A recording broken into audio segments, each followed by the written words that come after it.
Good morning, ladies and gentlemen. If you could please take your seats.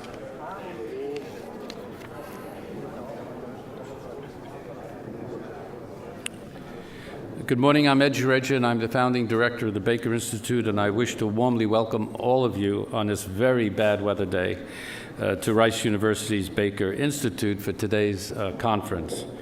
I would like to first recognize and thank Tony Payan, the director of the Baker Institute Mexico Center, Ken Medlock, the senior director of the Center for Energy Studies, and the Americas Colloquium at Haynes and Boone for organizing today's gathering. For those of you who do not know, the Baker Institute Mexico Center was created only last year.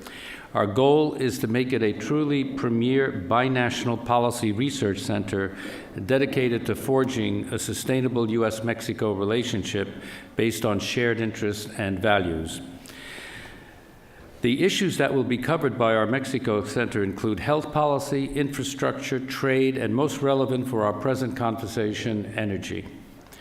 We are fortunate to have Tony building this center, and I think today's deliberations will be an indicator of things to come, not only for our effective collaboration between research programs at the Baker Institute, such as Ken Medlock's energy program, but also for productive interaction with decision makers in government and the private sector.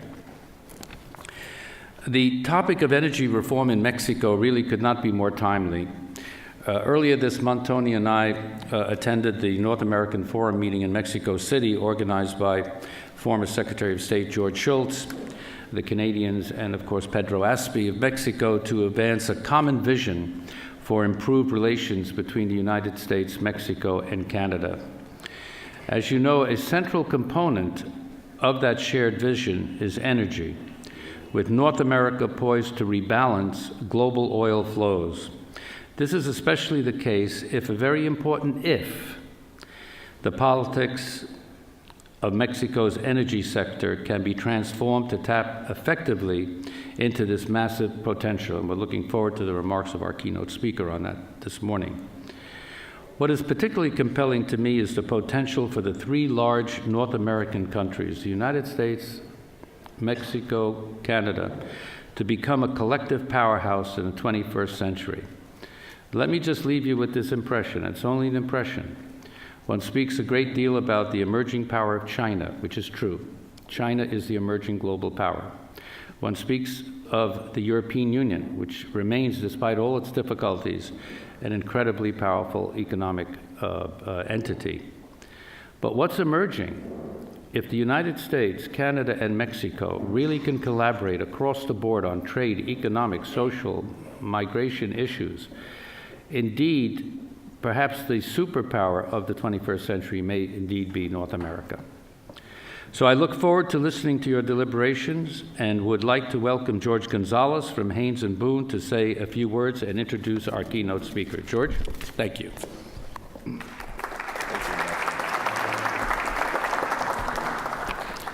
Thank you, Ambassador. My name is George Gonzalez. I'm a corporate and energy and international partner with Haynes and Boone. First, I'd like to extend the Ambassador's warm welcome on behalf of Haynes and Boone, co-sponsoring this America's Colloquium, Mexico Energy Reform, Powering the Future. I would also like, on behalf of the law firm, to thank each of the participants for coming to the Baker Institute today to provide their meaningful views of the energy reform and to participate in this unique forum. It is appropriate that we are holding this colloquium at a university where people come to openly learn and exchange views.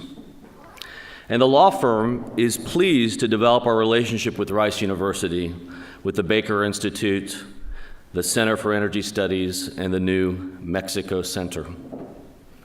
The New York Times Americas section, in a feature on Mexico, indicated several aspects of the country as a new land of opportunity. Mexico is a place where there is this energy here, this feeling that anything can happen. The article continued, Mexico is changing. All the numbers point in that direction.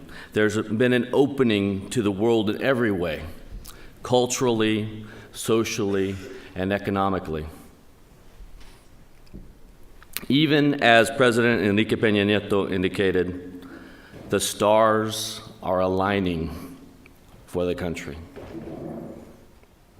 And the opportunities for Mexico are significant.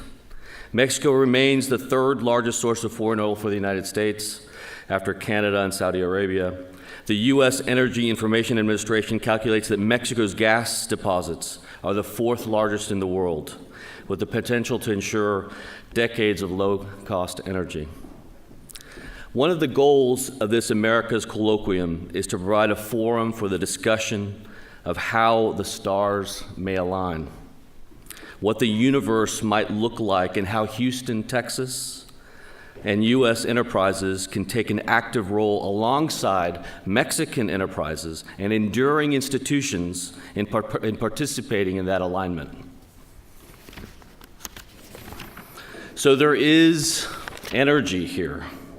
There is an ongoing reform in Mexico.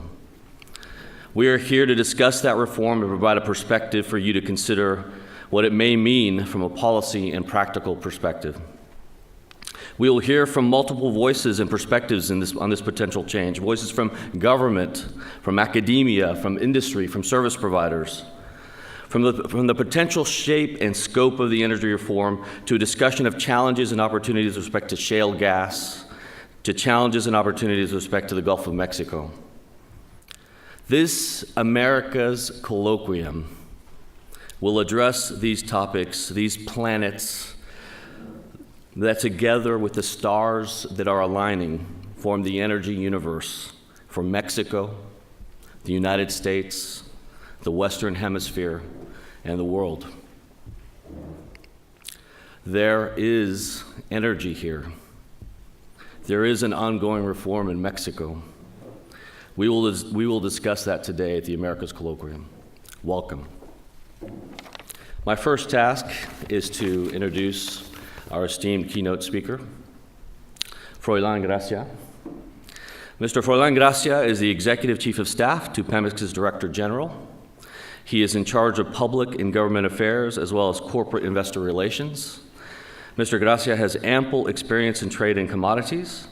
Prior to joining Pemex, Mr. Gracia was the agricultural attaché to the Mexican Embassy in Washington, D.C.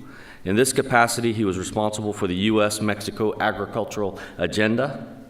For over a decade, Mr. Gracia created and implemented strategic programs to promote Mexico's agricultural sector and enhance bilateral trade and competition between the U.S. and Mexico.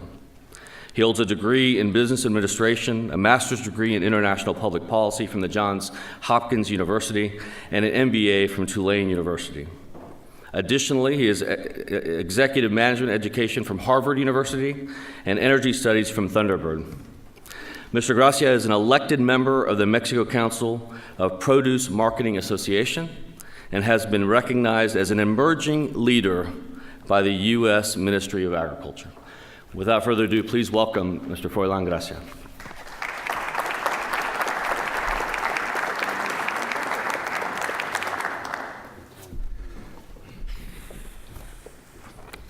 Good morning. It's an honor for me to be here. I've been thanked profusely of me coming here, but I really, the honor is mine. I think this opportunity to be in a prestigious institution like this, and also be able to use this forum and this think tank or what the Mexico Center can become. It's a very honored to use this as a way to send a message and cooperate and strengthen the integration between Mexico and the United States, in particular in North America. I want to thank the Ambassador, Tony and George, for the invitation and for the introductions. As the Ambassador was saying, there are several opportunities to further the integration in Mexico. Energy is one of the, I think energy would be the next frontier where we're going to be able to further deepen the integration between our countries, and particularly North America. As many of you know, the energy sector in Mexico has been or was closed during the NAFTA negotiations. Energy was something that was not into the discussions. But what we're trying to do in Mexico right now is open the energy sector for competition. Several exciting things going on in Mexico. We're seeing major structural changes happening at this time. In this past year, we've seen Congress passed an education reform, financial reform, telecommunications, and fiscal reform, which was in discussions recently. And right now we're going into delving discussions between and the political reform and also the energy reform. I'm going to talk a little bit about the energy reform and what it implies, but basically I want to talk to you on what is the current situation for Pemex and for Mexico's oil resources. And my colleague Javier Antonio will delve more into the energy reform and what would the shape looks like, no? So as I mentioned, the political and energy reform is currently being discussed in Congress. What the proposed energy reform does, it does not envision a privatization of Pemex. On the contrary, what it looks at is to allow competition in the Mexican oil market. What are we facing and why it is important for Mexico at this time? And I'm going to go back to what I mentioned earlier. It's all about, and what the ambassador mentioned, it's about strengthening the competitiveness of Mexico and, of course, of North America. What we're seeing at this point, the energy revolution that North America is experiencing, it's something that we also need to take advantage in Mexico. Right now, Canada and the United States have been very successful in developing their not conventional resources. Mexico has a lot of potential, but we have several constraints because of the way the Constitution and the regulations in Mexico are established. We're seeing U.S.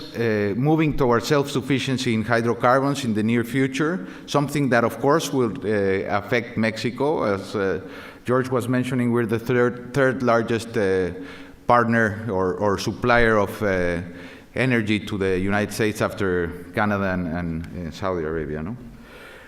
And so these implications, what they will bring and why is it important, as I mentioned, competitiveness. If you see, there's a price differential for gas between the regions. Gas prices in Asia are this is some old figures, but you will see that the gap and the price differential is very high. So if you see in Asia, we're looking at prices between $14 and $17 per unit, whereas in Europe, the price is at $10 to $12 per unit. And in North America, we're looking at gas prices from $3.5 to $4 per unit. So that in itself provides additional energy, cheaper, cleaner, and more competitive for the North American region.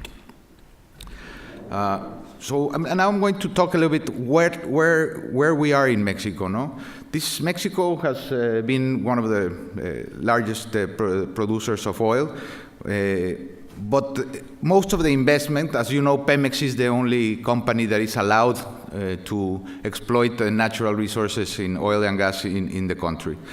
But because Pemex contributes a lot to the treasury of Mexico, most of the Pemex investments are made under tax considerations, not because of business opportunities. So if you see a big part in this graph, a big part of the production was coming from an oil field, a supergiant oil field called Cantarell. Cantarell provided Mexico with a vast amount of oil production. But at the same time, because there was a lot of oil in Cantarell, most of the investments were dedicated to that region.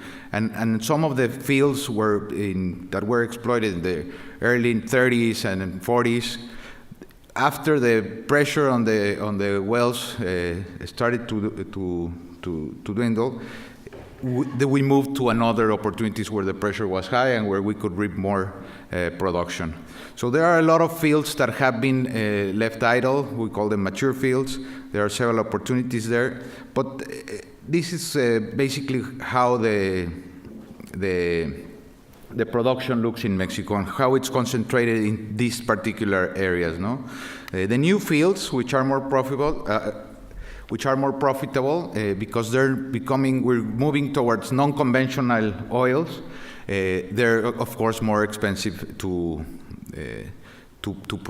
put into production. Production in Mexico, according to the U.S. Energy Information Administration, their projections, production in Mexico was going to fall very steeply in the 2010, 2011.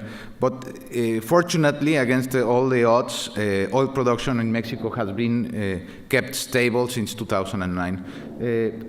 Most of this is due in part because of how the country has decided to keep investing in exploration. Not only producing oil, but also keeping the reserves at a high percentage. If you see in the table over here, in 2002 on, the government has been investing heavily in explorations. Why? Because we need to keep the rate of reserves above 100%. This has been our goal, and we have been successful. We're keeping the reserves, the rate of reserves above the 100%. But that also it implies huge investments. Right now, Mexico, as I was mentioning, because we need to provide, Pemex needs to provide for the Treasury. It provides over 1/3 of the income that Mexico perceives from taxes comes from the production of oil and from the taxes that Pemex pays. So, but these investments in explorations are high. They range between 10 to 18% of what Pemex invests in producing a barrel of oil. 10 to 18% goes destined to exploration. But Pemex is very competitive. It's competitive, operates under competitive exploration and production costs as well. Exploration costs among the lowest in the world. We have $12 per barrel, and also in production, as I was mentioning, Pemex is one of the most successful in bringing oil cheaply, into production. We have $5 per barrel. Of course, this is an average. But if you go to shallow waters in Mexico, it's or in land in Tabasco and in Veracruz, it's very economically to bring oil into production. It's approximately $5 per barrel, no, compared to what production costs in other parts of the operates, and opportunities have not been taken. If you see in this graph, 1993, this is the export and import ratio. We were exporting $5 of energy for every dollar that we imported. So we were a net exporter.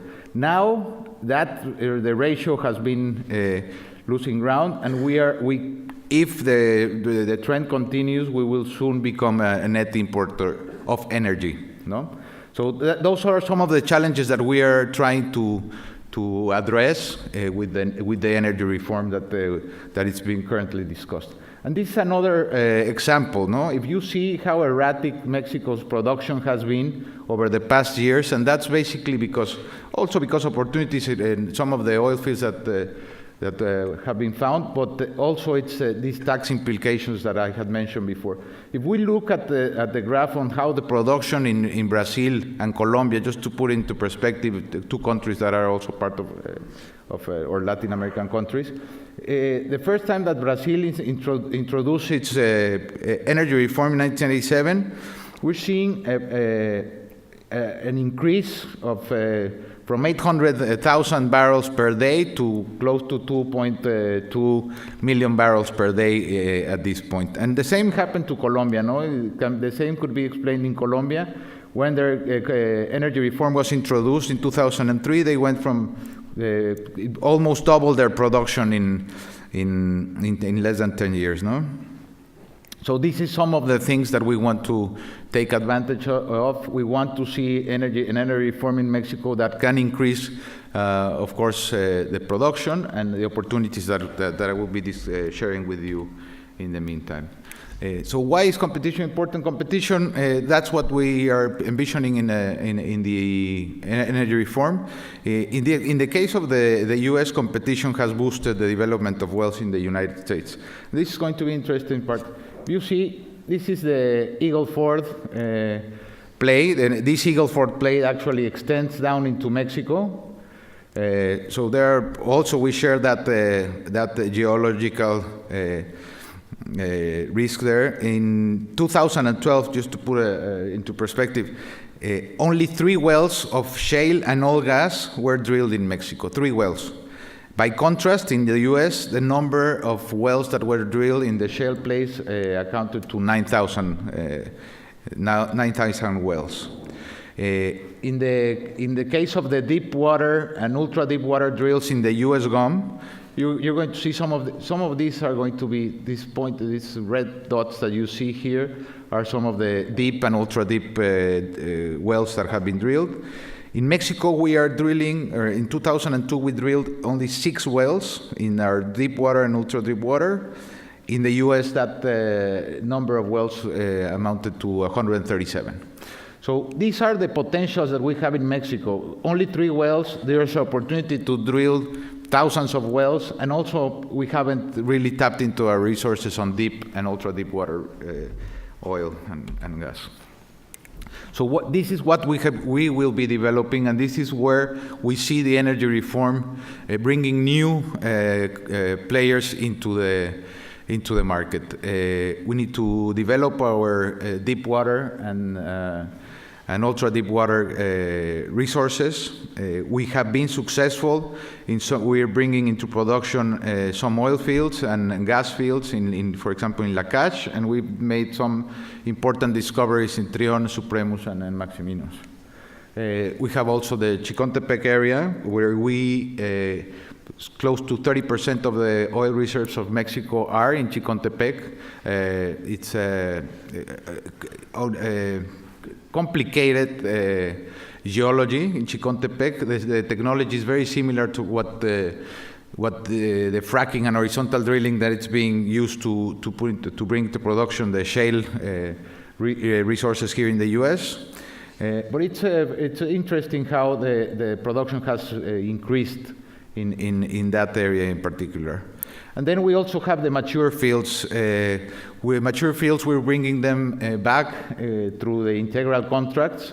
We want to raise production, and this is where we are seeing the first participation of private companies in Mexico, under this particular figure of the integral contracts. We have some successful rounds on mature fields, and then we had also with Chicontepec, we had a bidding process in Chicontepec. We put 6 blocks on the market. 3 of them were assigned, and we're going to be doing another round in the coming weeks.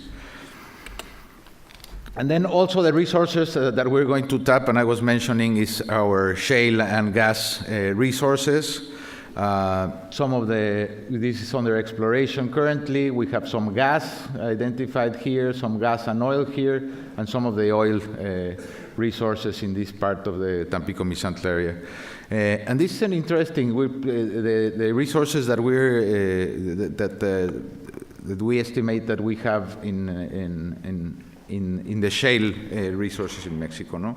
So it's a high figure. It's something that we haven't really gone into, and those are where we see opportunities of U.S. companies, and we've been having several discussions with U.S. companies interested in investing in Mexico, taking geological and financial risks there, and we already have the technologies, no? So this is some of the operational and logistic challenges that we have here. We need to drill and operate more than 500 wells. That's only in Chicontepec. We need to drill and operate between 1,000 and 2,000 wells annually for our shale exploration and production. We also need to overcome several hydrocarbon and transport for infrastructure. And again, this is where there are several opportunities for North American companies to co-invest in Mexico, invest. No, the infrastructure that has been developed here with the shale revolution has the same things that are going to be needed to bring into Mexico to be able to develop those resources. And how this is the long-term production scenario. This is what we're envisioning our production to, the picture of our production will be. So we will see Chicontepec increasing the production in Mexico. As I mentioned, 30% of the reserves are there. We're going to see deep water resources also being developed. This is shallow waters would be also an important player. Right now, we're the largest offshore producer of oil. Most of our production is concentrated in shallow waters and in the Sonda de Campeche. We're going to be developing the Litoral Tabasco. Right now, for example, we have 200 rigs operating in Sonda de Campeche, and we expect in the next 10 years to bring 100 additional rigs into the Litoral Tabasco, and also do revamps of 150 rigs that we have operation out there. So shallow waters would be an important player. No, also you see some of the exploitation. This is, of course, excluding the shale potential in Mexico. So we're going to be seeing a shift from going into from the what they call easy oil, and now bringing some of the non-conventionals into play for the production for the profile of production in Mexico. Ultimately, the energy reform, besides the competition, we also see the energy reform that will allow Pemex to become more competitive. No, we want Pemex to have autonomy on its investment decisions, but we also need to change the fiscal regime in Mexico. No, right now, if you see how the payments of for every dollar that Mexico pays to the Treasury, 90 cents go to, or produces from oil, 90 cents go to the Treasury. So this is what our current situation is. If we were to put Mexico in a situation on a fiscal regime similar to that of Brazil or Angola, more bringing to international practice, that will in itself will allow Mexico to have an additional $10 billion to invest annually. So $10 billion seems like a lot of money that will help Pemex to bring into production our deep water, but it's in truth that's not enough. And this is some of the things that, for example, the PRD, which is one of the left party in Mexico, this is what they want. They want to provide Pemex with more autonomy to be able to invest its resources, but they don't want to do a more profound change in the energy reform. They want to limit this to change also in the fiscal regime. But a fiscal regime that would allow $10 billion additional dollars is not enough for Mexico. No, future production actually depends on increasing investments in Mexico. I'm going to show you these graphs that show different scenarios. No, the first one would be a base scenario. An average scenario would be this, and the superior, no, which would be this line. This is for oil, and this is for gas production. So if we go to a base scenario, it's not the $10 billion that we would be able to add if we were only to change the tax regime. So here, if we go to a $24 billion in additional investments, we will see the production increasing gradually, no? But if we go to what we really need to do, and why we would need resources coming from the private sector, because then this is the way where we can tap into our P1, P2, and P3 reserves faster, and we could bring more production into play. And the same applies to gas. Right now, Mexico, even though we have George was mentioning that we have the fourth largest reserves of gas in the world, bringing gas into production in Mexico, it's not financially viable to Pemex because we need to bring resources into the treasury. So we are, our investment decision going to oil, and I'll show you why that decisions are being taken. But for oil right now, we're developing a pipeline called Ramones. We're going to be bringing some of the gas that is being produced in Texas. We're going to bring it in Mexico so that we can also provide cheaper energy for our industries. But there's a lot of opportunity to bring gas into production, and this is some of the opportunities that we need to, and this is the same case. I'm just with the numbers, but this is the 62 that we would need for the maximum potential scenario, and the superior would be $36 billion. No, so here's an example. Pemex decisions where we're investing are based on the tax considerations. No, gas producing a unit of gas ranges from $1.5 to $3 per unit, whereas the price of that gas is 3.5.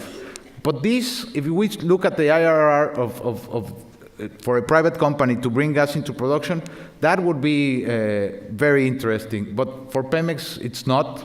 If we produce oil at $12 per barrel and we sell it at $100 per barrel, that's where the money is, and that's where the investments are being driven right now in Mexico, no, into producing oil.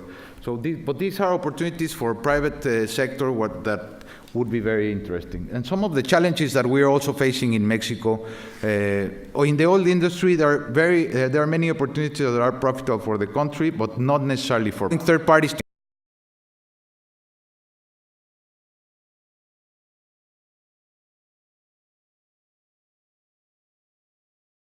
Pemex, the only player, it's really a monopoly there, and we have some oil providers, but we really don't have an oil industry in Mexico except for Pemex. The energy reform would allow for an oil industry to be developing, an oil industry that could be developed in association with U.S. or foreign companies, no? Some of the financial challenges that I mentioned that we are facing, and I have mentioned some of them, it's to modify the tax system to increase investment, production, and fiscal contribution. If we do not modify the fiscal regime of Pemex, it's going to be, even though there's a lot of companies that want to come to invest into Mexico, at the end of the day, the investment decisions are going to be taken on the grounds of what would be more profitable. For BP to go into invest in Mexico, if their opportunities or their generation of income is greater in Angola or in Nigeria, they're going to go to Angola or Nigeria or any other place, even if the political risks is higher than Mexico, no? We need to reform the pension scheme in Pemex. That's also financial constraints that the company is facing. We need to clarify subsidies for gasoline and other carbons. We need to find formulas to share risk, boost investment, and attract technology when maintaining absolute hydrocarbon property. And that's one of the key parts of the energy reform, no? The property of the hydrocarbons will remain part of the country, and again, my colleague will go into that with more detail, no? And also allowing strategic alliances, and this is what I've been talking about. So we have operational challenges as well. Then that's the restructure of Pemex. When the energy reform passes, the energy reform envisions also restructuring of the way. Streamline the company to make it more flexible, to make it more efficient, so that we can operate close to what the other majors are doing. And it's also some challenges on corporate governments that would be addressed through regulation and also through the energy reform. No, so basically this is where we see Mexico. I would be glad to answer any questions, and thank you again for the invitation. Thank you.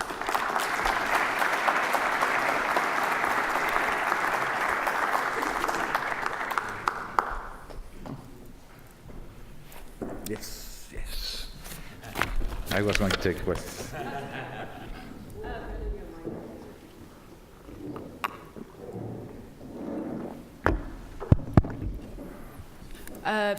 My name's Emily Pickrell from the Houston Chronicle. I just wanted to ask you if you could just talk a little bit more about these investments that are beneficial for the country, that are not cost effective for Pemex. You talked about that Pemex makes investments for tax purpose because of tax purposes, but it would shift. I just want to make sure that I understand that properly. If you could discuss that a little bit further. What I was mentioning is that even though there are several opportunities out there, the decisions that we need to take are what would be more convenient to not necessarily to the company, no, but for tax revenues.